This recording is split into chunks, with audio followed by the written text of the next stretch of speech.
then bursting forth in glorious day, up from the grave he rose again.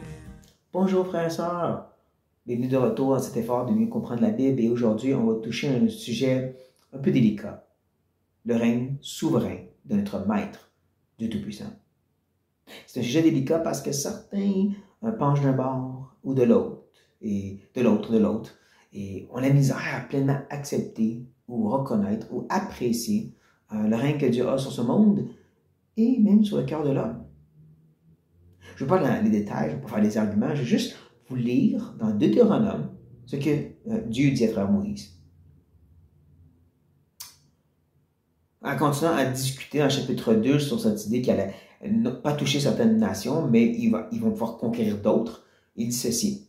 Mais Sion, roi de Hesbon, ne voulut point nous laisser passer chez lui, car l'Éternel, ton Dieu, rendit son esprit inflexible et endurcit son cœur afin de le livrer entre tes mains, comme tu le vois aujourd'hui.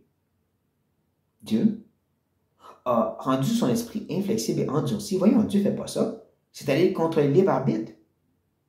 Encore, je ne suis pas ici pour faire des débats, juste pour dire, la Bible nous parle énormément à quel point que Dieu tourne le cœur du roi comme il veut.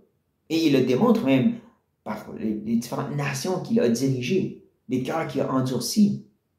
Il dit, les Assyriens sont un outil entre mes mains par lequel j'ai mené le jugement.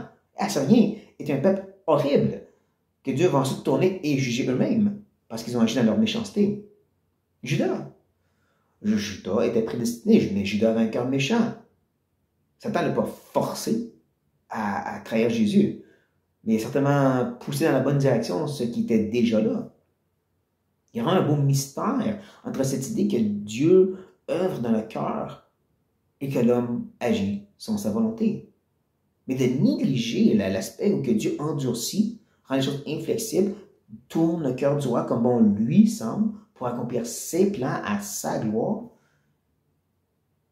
ça, il faut faire attention. Il y a tellement une belle, un beau mystère de nuance de cette œuvre entre la volonté de Dieu et la volonté de l'homme. Et comme je dis, dès qu'on penche trop d'un bord ou de l'autre, on vient nuire à la Bible qui dit plein de choses, mais qui nous laisse sans la réponse totale de comment ça marche. Moi, je vous encourage de justement lire ces passages-là et les laisser parler pour eux-mêmes. Et pas laisser nos propres idées préconçues prendre le dessus sur ce que Dieu dit. Mais à la place, être relevé notre intelligence parce que ce que la parole nous enseigne, comme la Bible nous dit. Sur ça, frères et sœurs, j'espère ne pas avoir trop dérangé, mais encourager de revenir aux Écritures et laisser elles-mêmes nous présenter qui est Dieu, comment son cœur fonctionne, comment ce monde fonctionne. Et soyez libres.